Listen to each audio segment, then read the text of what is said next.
Hello everyone, welcome to Gebze Technical University Department of Bioengineering webinar series. This is our 23rd webinar.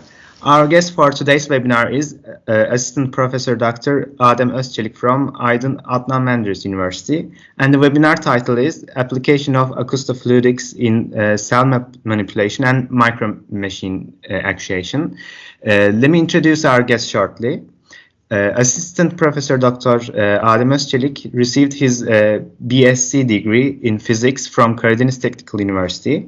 Then he received his MS degree in materials science and engineering in 2011 and PhD degree in engineering science and mechanics in 2016 from the Penn State University, the USA. He worked as a postdoctoral associate in mechanical engineering and materials science department at Duke University, USA between 2016 and 2017. Currently, he is an assistant professor of mechanical engineering at Aydın Adnan Menderes University. His research interest includes biomedical applications of micro-nano electromechanical systems, microfluidics, micro-total analysis systems, acoustofluidics, and materials science. Dr. ÖZÇELİK, the stage is yours. Thank you for the introduction. So I will now make this full screen.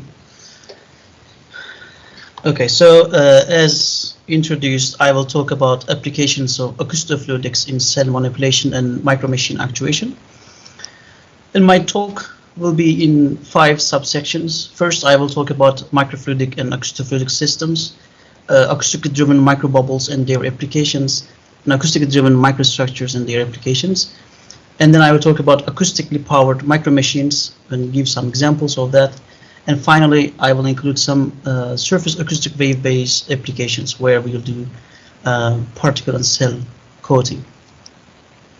So first I will talk about the field of microfluidics and acoustofluidics and the microfluidic and acoustofluidic systems in this field.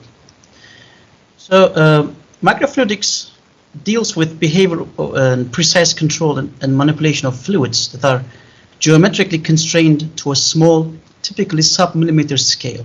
Based on the advantages of this field of microfluidics, lab-on-a-chip devices have been developed. And lab-on-a-chip devices use microfluidic principles to achieve the same functions of a traditional laboratory.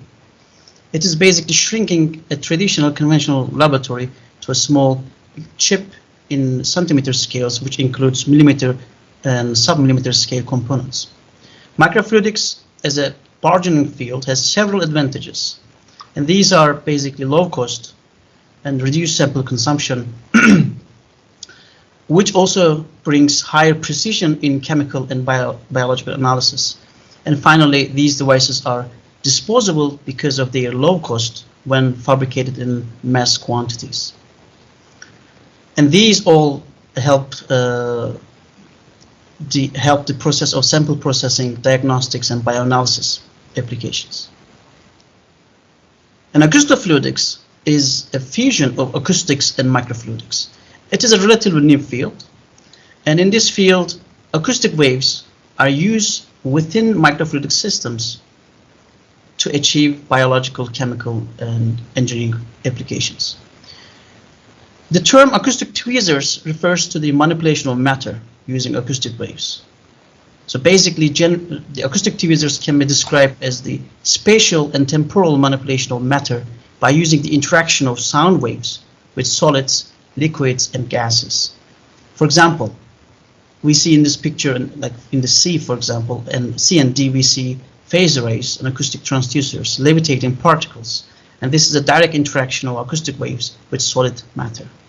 And the propagation of surface acoustic waves into a liquid domain with the resulting formation of pressure gradients, which will exert forces on suspended particles, is an example of interaction within a liquid medium.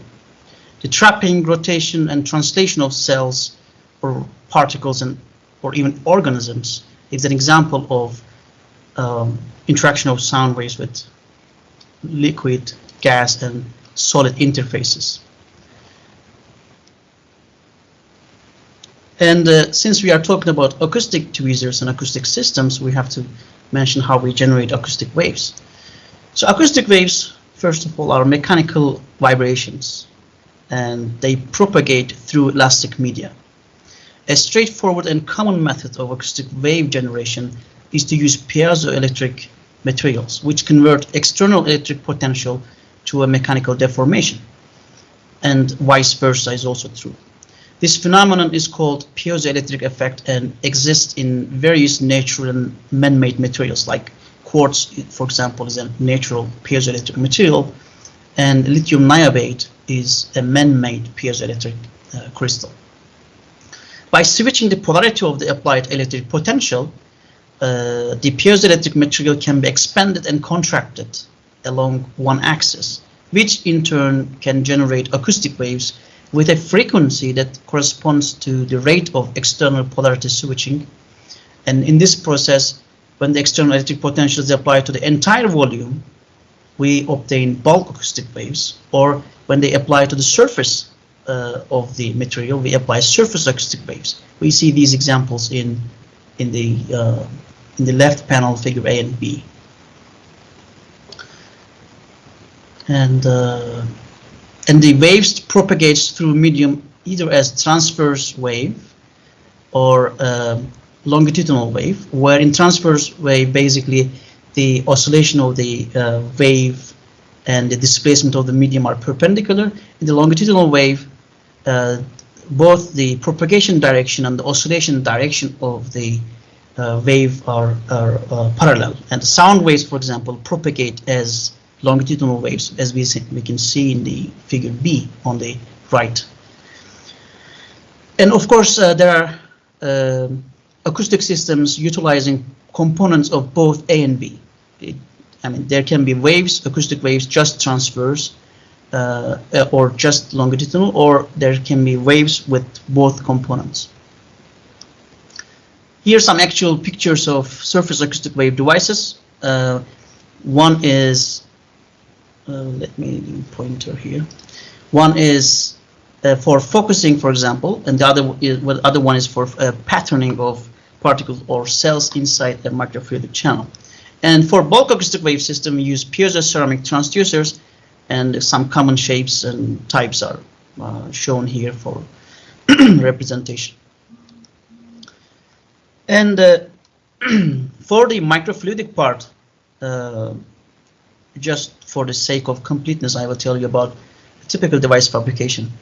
And basically, a typical device fabrication includes both traditional photolithography and soft lithography methods.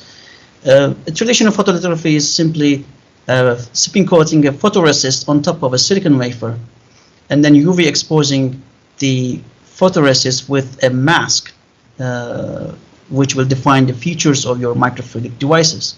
And then we do developing using certain chemicals suitable to remove the exposed or unexposed places.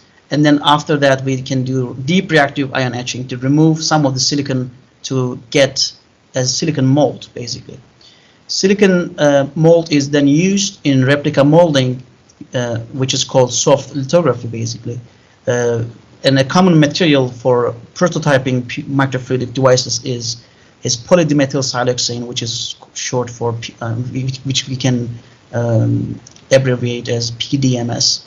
And this process, basically, you pour the mixed PDMS polymer, which is an elastomer, basically, on top of your mold. And then after curing and making the PDMS solid, we can peel it, and then these features, which are positive in the silicon mold, will be negative in the PDMS. And then we do plasma bonding on a glass substrate or a lithium niobate crystal, for example, to have enclosed microfluidic channels. And a typical, very simple acoustofluidic setup is like this. The PDMS microfluidic device is bonded to glass using plasma activation, and then the transducer is bonded next to the microfluidic channel using a simple epoxy. And then when you apply a sine wave to this transducer, you will excite mechanical vibrations, which are acoustic waves, basically, at the resonance frequency of this transducer. and then these acoustic waves propagate into the microfluidic channel, and whatever you have in the microfluidic channel, either any component of an acoustic system like a gas bubbles or the structures that can oscillate, you can have an acoustic system. So first example of these acoustic systems will be microbubbles in an acoustic field. So PDMS is a hydrophobic material with its native state is hydrophobic. You can make it hydrophilic temporarily, but eventually it will be hydrophobic. And in this, I will switch to clicking.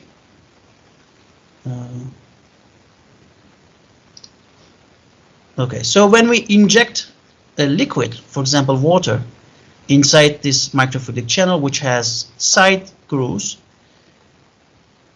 what will happen is the air will be trapped in these grooves. So this is basically how we trap air inside some side groove structures of a microfluidic channel. So all these, by the way, are all they are all top view of the channels. So you are looking from the top bird eye to the microfluidic channel. So once you trap these bubbles, when you apply acoustic waves, you can have oscillating microbubbles. And depending on the frequency of the applied acoustic wave, the mode of the oscillation will change. For example, here we can see that at the 24 kilohertz applied acoustic wave field, we have a fundamental mode. Basically, it's a radial breathing mode of the microbubble. But when you increase the frequency to 60 kilohertz for the same microbubble, the mode is changing to third overtone. Basically, you have the minimum pressure points on the surface of the bubble. And this is how the bubble oscillates in the acoustic field. So these oscillations are very fast. In order to capture this, we use very high frame rate camera. Like here, for example, these videos are captured by 225,000 frames per second. So it's, I mean, you need a very rapid camera to capture this. When you place, so for example, when this happens, there's liquid around, of course, right? When you place some tracing particles, a micron size, 1 micrometer particles inside this fluid, you can observe a secondary effect. You can observe that the fluid is basically also circulating in vortices, and these vortices are changing shape depending on the frequency, so they can depending on the mode of the bubble oscillation. So this is a secondary effect. As you can see, we have to look at a much lower frame rate, like 1000 FPS, to capture this. If you go around 100 or 200 FPS, you can capture the first the initial motion of the bubble, which is the first order phenomena. Basically, the second order phenomena is the acoustic streaming. The state, and why this happens is that the liquid, all we know has a certain viscosity, right? And the state of the volume element of the fluid through which an acoustic wave is propagating is described by pressure and velocity oscillations.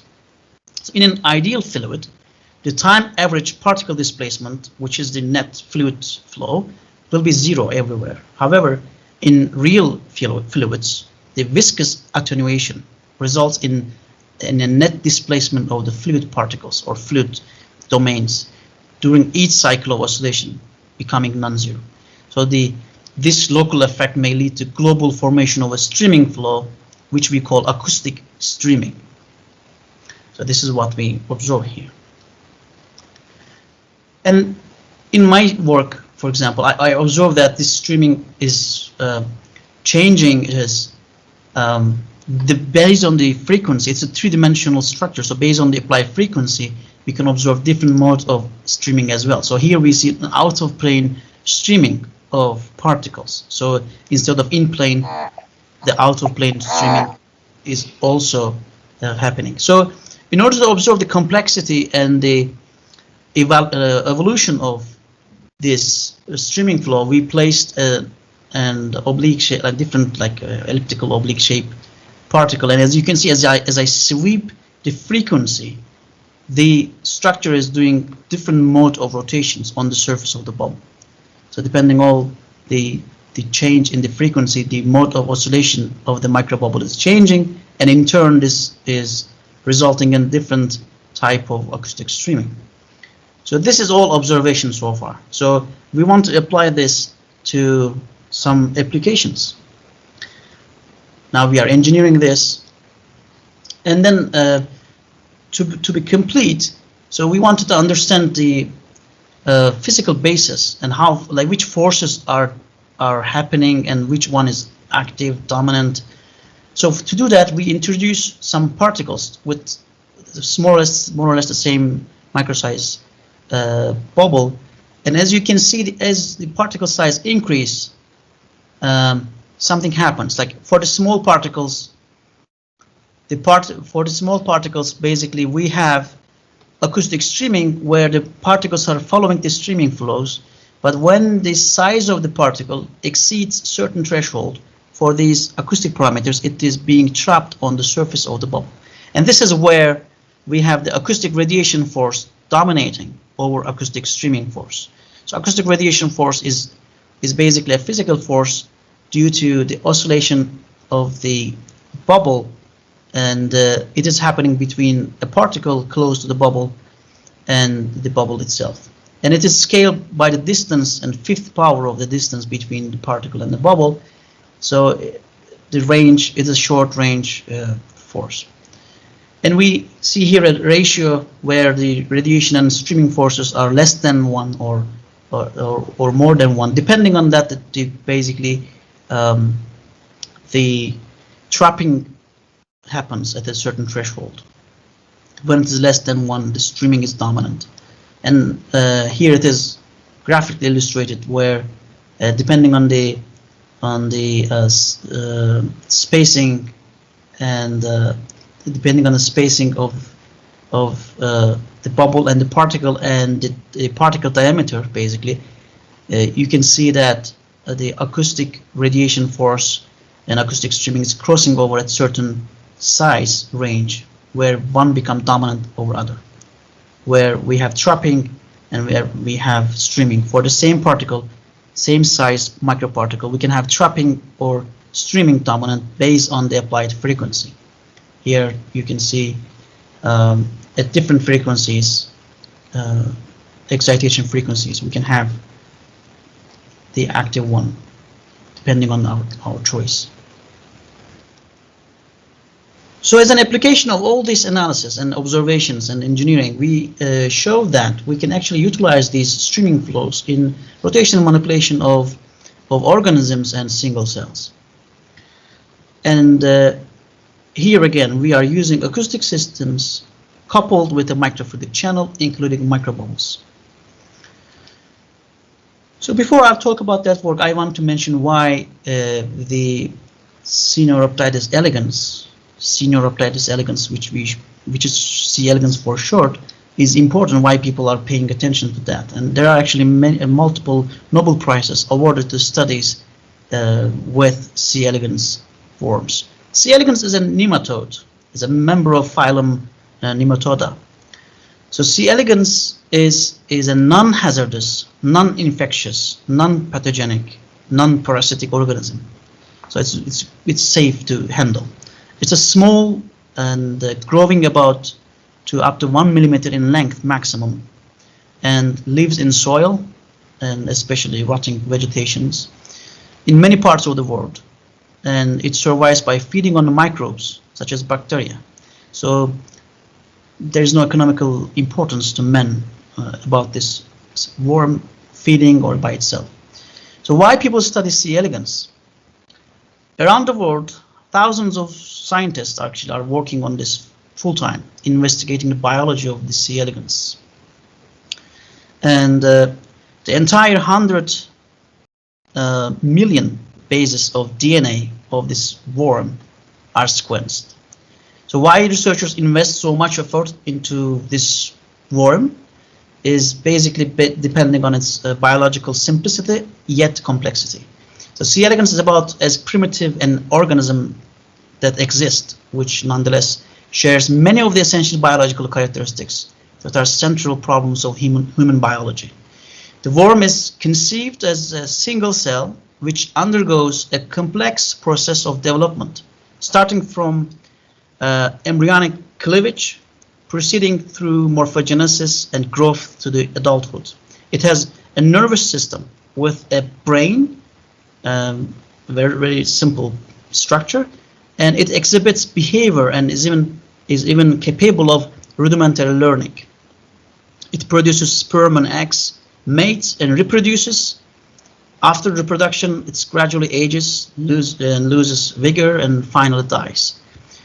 So embryogenesis, morphogenesis, development, nerve function, behavior, and aging, and how they are determined by the genes, all can be observed in this animal.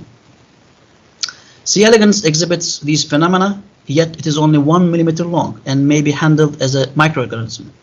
It is usually grown on petri plates seeded with bacteria.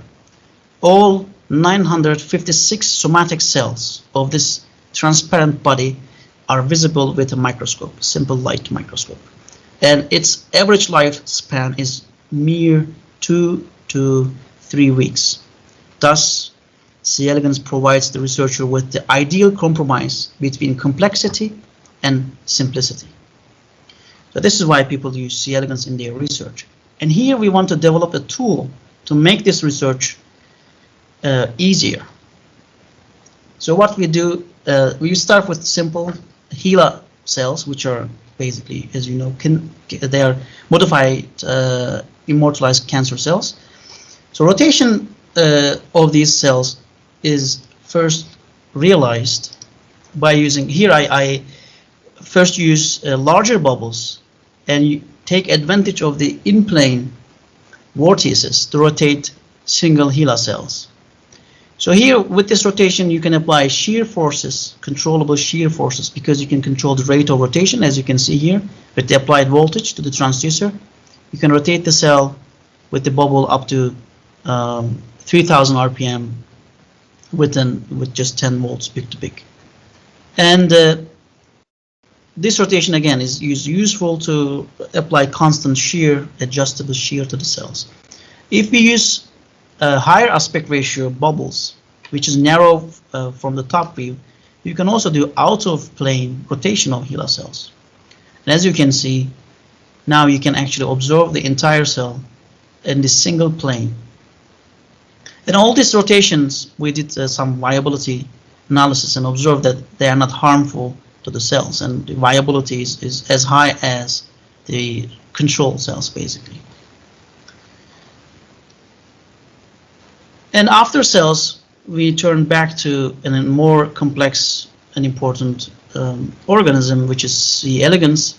Here, first we show that there is an attraction between the bubble and the worm, which is used for trapping purposes. And then there is,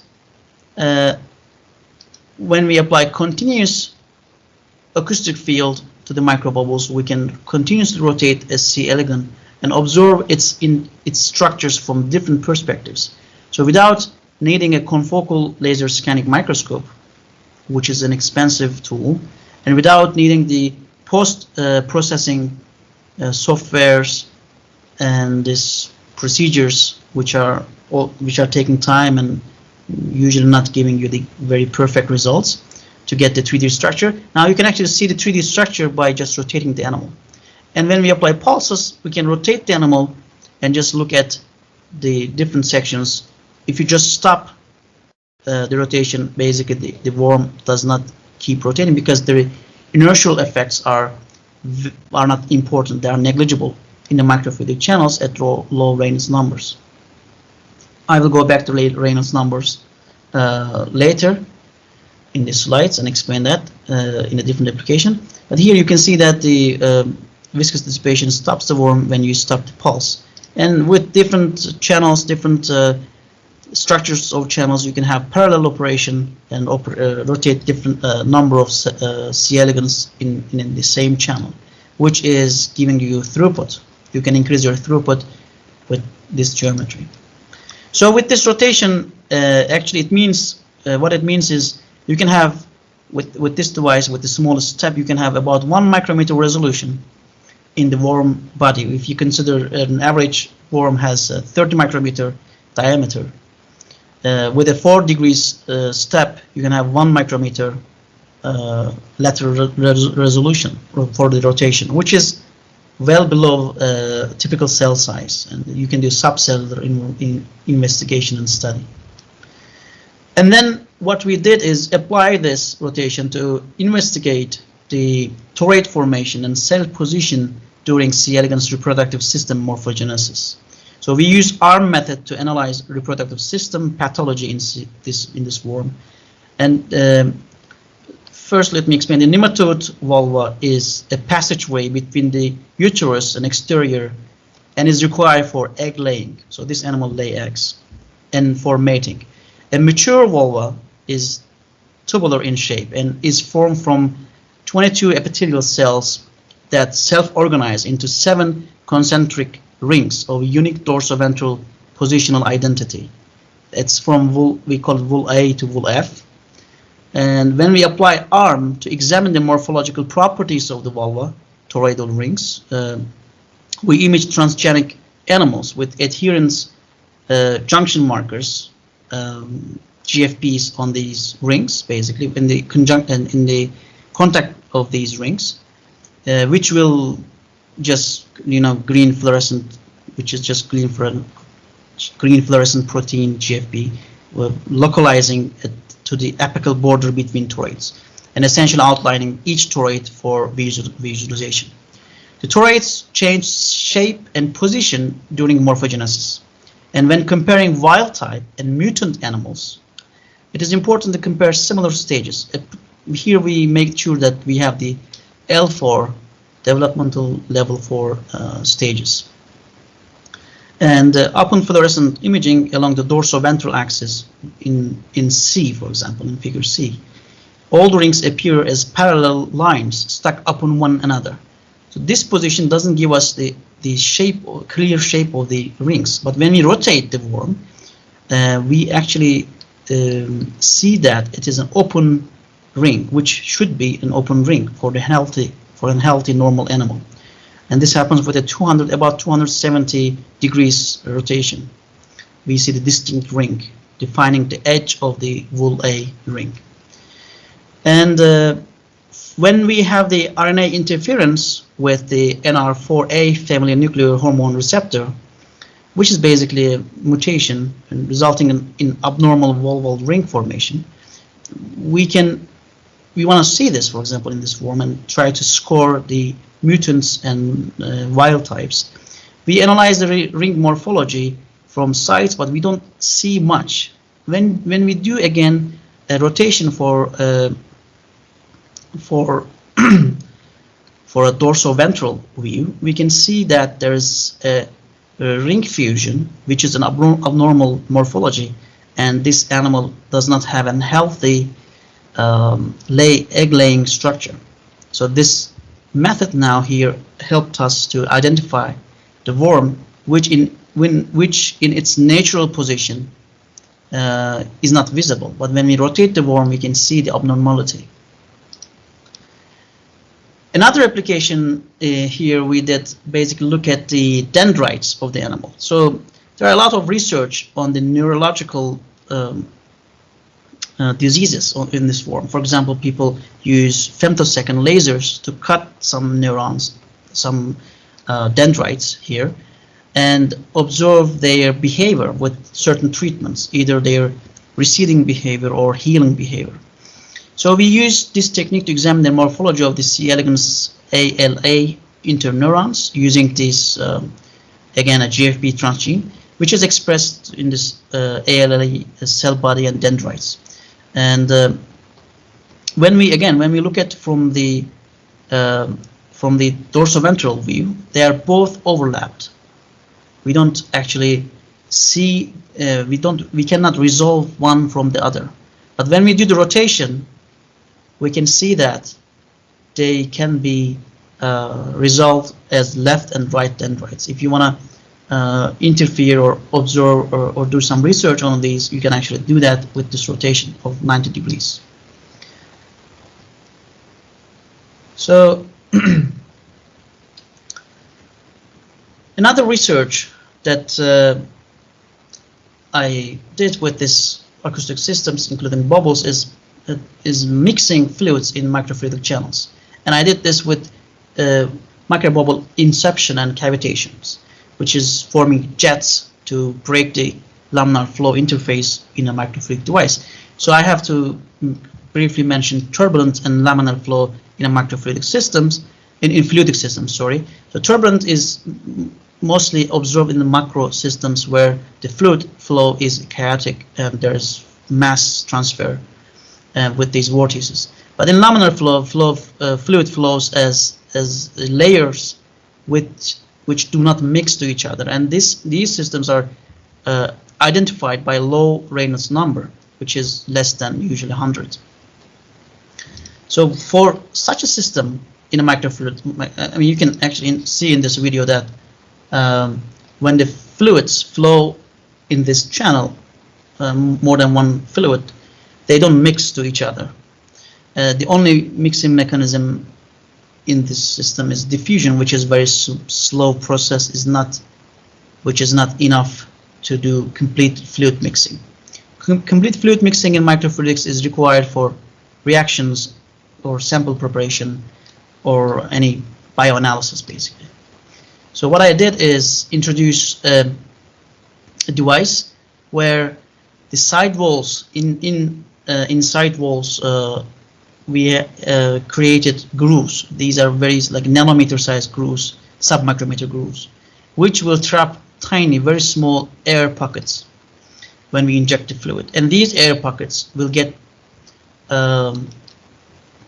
bigger, and they go through unsteady cavitations at certain conditions. So there is steady cavitation where we have the acoustic streaming, and the unsteady cavitation where the bubble will collapse and form jet, and these in turn will generate vortices to mix the fluids. Let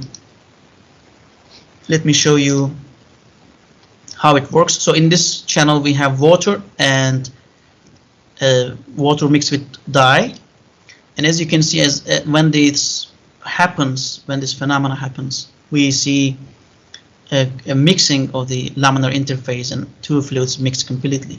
To characterize this, I use water and fluorescein solutions, and you can see that at the interface the grayscale values are mixed when we apply the acoustic excitations. And this actually I developed this, but they were already micro mixers. In that work, I wanted to mix very high fluid, very high viscosity fluids, because in biological systems, sputum or other saliva and other biosamples, they are usually more viscous than water. So I wanted to simulate that and mix high viscosity fluids. And I did that. I demonstrated that I can mix actually about 90 times more viscous fluids with the system. And there is, of course, a limitation of the viscosity which I can mix. And we characterize this with a mixing index, basically using the grayscale values, intensities of pixels, averaged by the but normalized by the average to get this characterization. And so far I talked about the acoustic systems using microbubbles inside, so acoustically driven microbubbles. Now I want to talk about acoustically driven microstructures quickly. So I said that when there is an oscillation of a bubble in a fluid medium, it will generate acoustic streaming. We observe that actually this happens with structures as well. These are solid structures, the PDMS solid structures. When we apply acoustic vibrations, we can observe the acoustic streaming in these on the tip of these sharp corners. And characterize this based on the length and the angle of the tip, and observe the optimal structures. For example, when they are, and these are all actually intuitive, that if something is longer, it will oscillate more. If the tip angle is smaller, it will easily oscillate compared to the higher angle structure. And with these structures, we can have very high rotational rates. Especially, we can reach to about 15,000 RPMs for these HeLa cells. And when we were doing this work, we also observed that when we have these structures here, the sharp edge structures, there's also the empty section of the channel. And then by chance, I saw that actually the thin glass slide underneath is also oscillating, and that oscillation is generating different streaming flows in the bare section of the channel. And at the right frequency, I can observe these beautiful out-of-plane rotating rolls, which now I want to utilize for out-of-plane rotation of samples. And of course, after we observed this, we wanted to know why it's happening. And with some simulations of the structure of the glass slide, we saw that at different frequencies, it has different modes, and some of the modes, like this one here, is actually corresponding to the geometry of the microfluidic channel, such that when this structure happens, the glass slide underneath the microfluidic channel is oscillating up and down, and in turn generating these vortices. These are all simulations, but matching with this experiment beautifully. So with that out-of-plane rotation, as you can see, we can rotate cells and C. elegans with a controlled manner. So why we needed different systems to rotate cells and C. elegans? Because with microbubbles, we worked with microbubbles for a long time, and we observed that for the experimental work they are good, but for a long-term operation, the microbubbles are not stable. There are ways to make them more stable, but still they are microbubbles, and they tend to grow at higher applied frequencies. Higher applied voltages. So when we can rotate worms and cells without using microbubbles, we have a more robust system, which is demanded basically. And we characterize that similar matter, and then we apply this to observe some biology. This is the part where you do some engineering, you have to apply it to, or we choose to apply it to some biological work and utilize this method. So as a demonstration of this capability of this the new acoustic system, we manipulated the worm and observed the OLQ cells in the head of the C. elegans. Here you see in the A an overlapped bright field and fluorescent image, and you observe two OLQ neurons. So people are working with these when they want to excite or do some chemical treatment or drug discovery, they want to see them. And when you look at from the natural position, when the worm is by itself, you see A and B, right? You see just two cells, but actually there are, when you rotate, you can see that there are four of them. With some rotation, you can see three. Rotate more, and you can observe four of these OLQ neurons, which are dorsal left, right, and ventral left, right. Okay, so now a new subsection. Now I'll talk about some more fun stuff where we work on some micro machines that are powered with acoustic fields.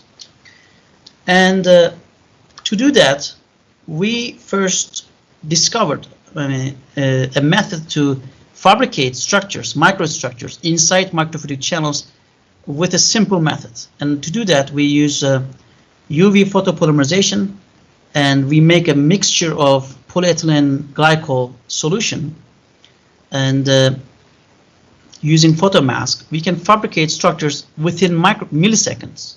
As you can see, a gear, let's say a rotor, a gear rotor, is forming inside the microfluidic channel, and I made it so that there is actually a pillar which we use as a rod, and trap the gear around that, so that it is free to rotate but not free to flow away from the microfluidic channel. Once we flush this fluidic channel and we applied acoustic field, we observe that at different arm length we can have a small micro rotor, which is about 500 micrometer in length. We can rotate it with acoustic actuation. And you see here, you see different size, different number of arms in each structure, and they rotate with different velocities. And when you put these particles, fluorescent particles, you can see that with this rotor you can actually move the fluid interface and induce mass transport and mixing. And a different application, now we want to do free structures where resembling biomimetically some swimmers like sperm cells or the bacteria. And these, with acoustic actuation, as you can see, they are almost live looking structures. They are moving their tail, but this is a function of the external acoustic field. And when we make it free, this one here is actually stopped by a structure. When we make it free, it is swimming like a tadpole, like a frog embryo, right? And here we show that it is not due to a flow of fluid, but actually just because of this oscillation of the tail, and they are swimming towards their head. So this shows that they are actually functional micro robots, and we characterize the speed, terminal velocity of these robots as a function of the applied voltage. And finally, I will talk about some application of surface acoustic waves that we use for coating cells and particles. Let me briefly tell you why we do that. Because the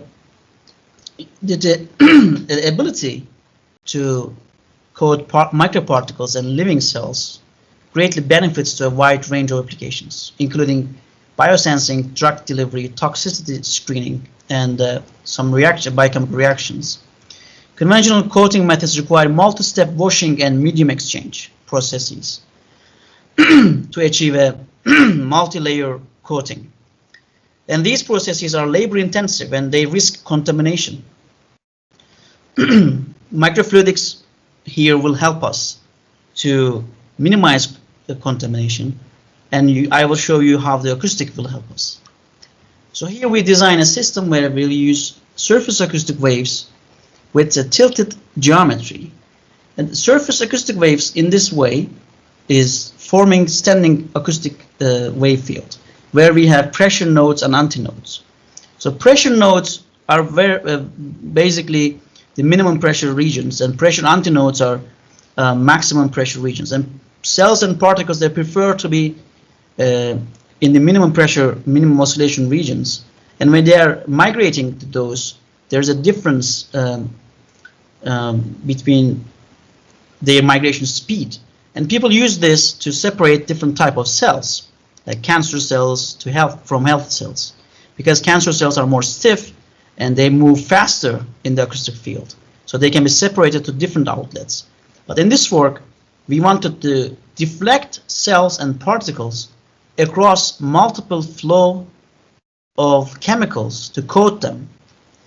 And here you see the schematic work and working principle of a tilted angle standing surface acoustic wave base device.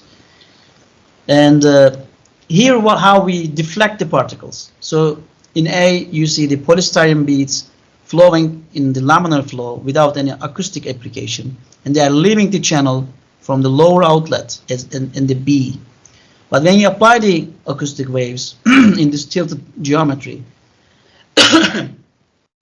you can see that the particles are actually now following the pressure nodes and antinodes, and they are being deflected across the stream of these ink flows. This is just a demonstration. Now I will show you how we use it, how we will use it to coat the cells and particles. And something to pay attention here is that when we apply the acoustics, we don't mix the fluid. So there's a balance. So you apply the acoustic, it's strong enough to move the particles, microparticles, or cells, but it is not strong enough to mix and move these laminar streams. Let me show you a live demonstration, which is better than the picture. So as you can see, particles are flowing, but when we apply the acoustics, they are being deflected and they're passing through these chemicals and leaving the channel from the upper outlet. So all the waste, like all these dyes, chemicals, fluids going to the waste outlet, and coated particles and cells are going to the upper outlet. Now we use this to coat particles with fluorescein functionalized polymers. Basically, they're charged polyalylamine, and the other one is I'll show it next in the next slide. So basically, we pass the particles here from a single stream of chemical and functionalize it with this polymer, and we can see that particles and cells now are fluorescing. Is a proof of the coating. And here you can see that as the particles left the stream of this solution, they are coated from the fluorescein chemical. And the stream is not fluorescing because we did some fluorescent background subtraction. We just illuminate, we just point out the particle leaving the stream. And after SEM analysis, scanning electron microscope analysis, we can also see that the surface of these particles, polystyrene particles, are coated with a double layer of the first layer of polyalylamine and polysodium 4-styrene sulfonate, and PAH and PSS basically. And this coating is electrostatic, driven by electrostatic charge, right? The particles, we choose particles as negatively coated, the native and negative particles, and in the first layer we have a positively coated polymer, and in the second layer we have the negatively negatively charged PSS polymer. So it's electrostatic interaction between the particles and the coatings. In summary, acoustic systems are arguably the most versatile set of tools applied in microfluidic applications. We can summarize the versatility of the acoustic systems in 5 main aspects. First one is biocompatibility. The second one is dimension of manipulation. We can manipulate cells, which are in micrometer size. We can manipulate organisms, which can have a length of 1 millimeter. So from micrometer to millimeters. And this gives us a great range of sample size, and also different type of samples can be manipulated independent of their physical properties. And also we have different modes of manipulation. For example, in the first sections I show you rotational manipulation, but in the last section I show you translational manipulation. Overall, the acoustics in microfluidics is a very efficient and fruitful fusion, yielding new and revolutionary solutions to important and challenging problems in biology, medicine, and engineering. And thank you for your attention and attending to this conference, the webinar, and I can take any questions from the audience. Thank you very much. It was really informative presentation. If you have any questions, you can ask by turning your microphone on.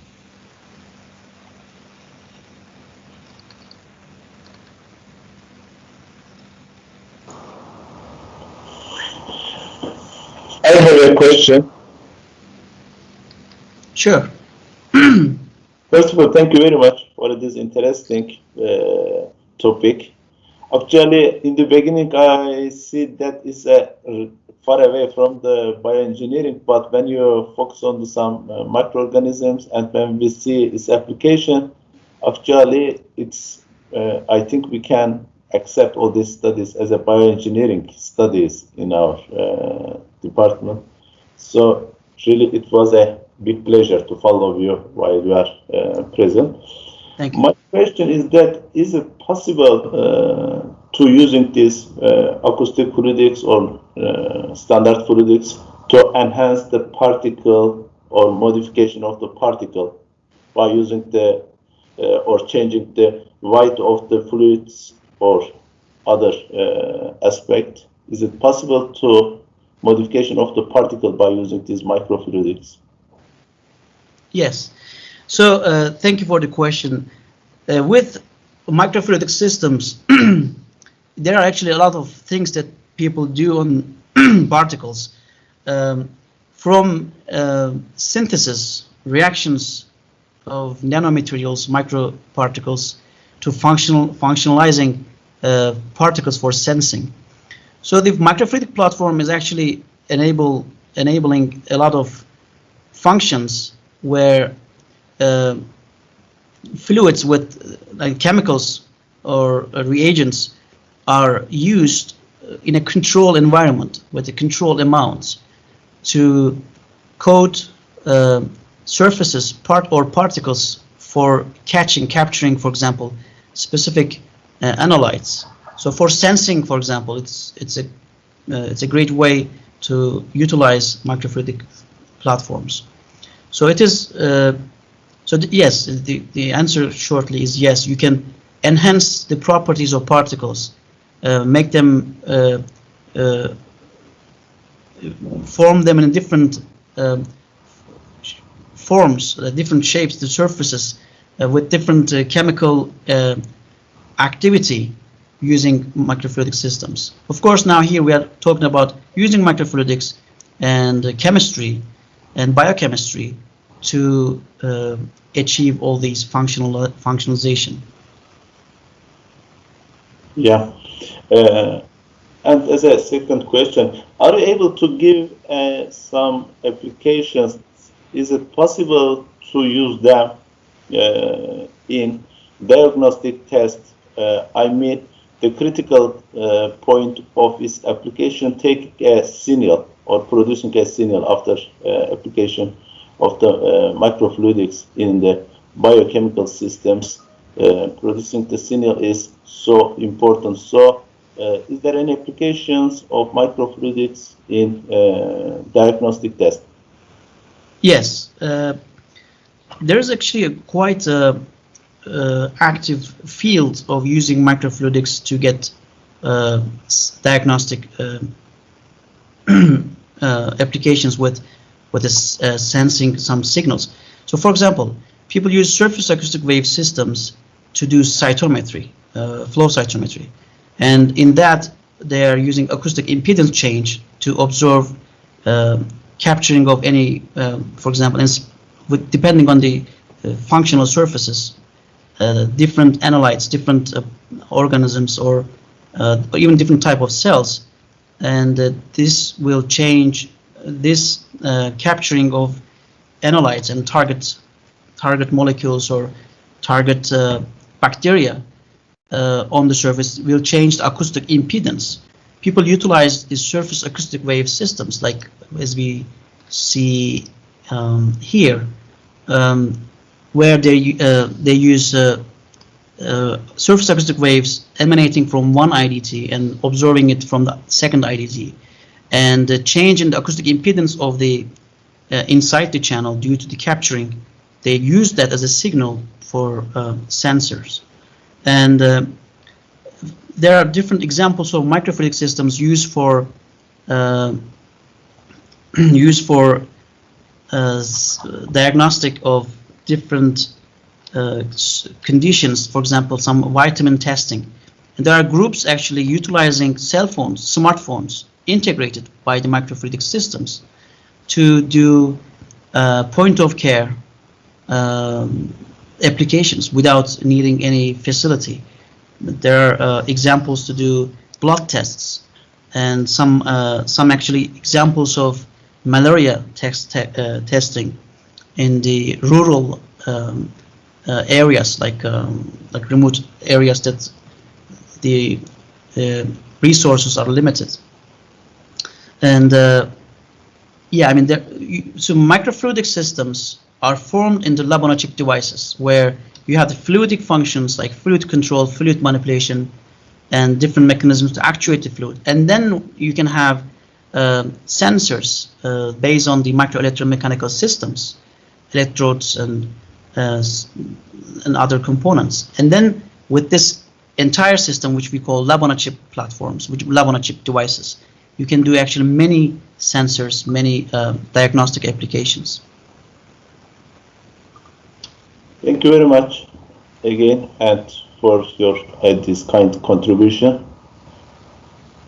and hope to see you again. Thank you for inviting me and having me here. It was a great pleasure to meet with you and have this webinar.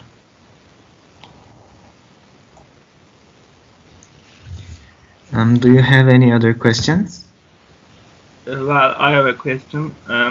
Did you use any CFD tool, or is there any available tool that we can use, or did you write your own code?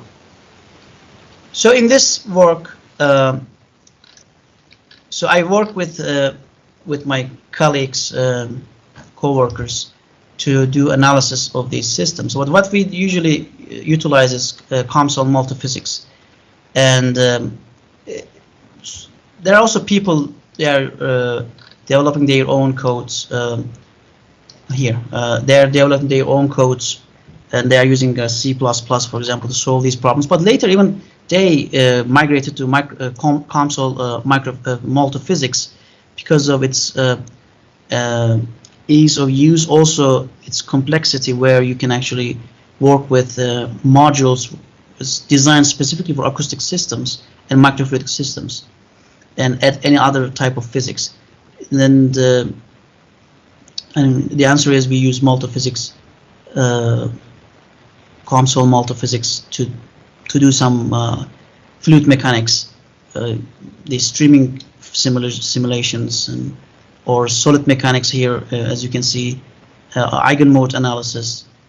But mostly I'm experimentalist, and simulations are just for supporting my work. Yeah. Thank you for your answer. Sure, no problem. Any questions?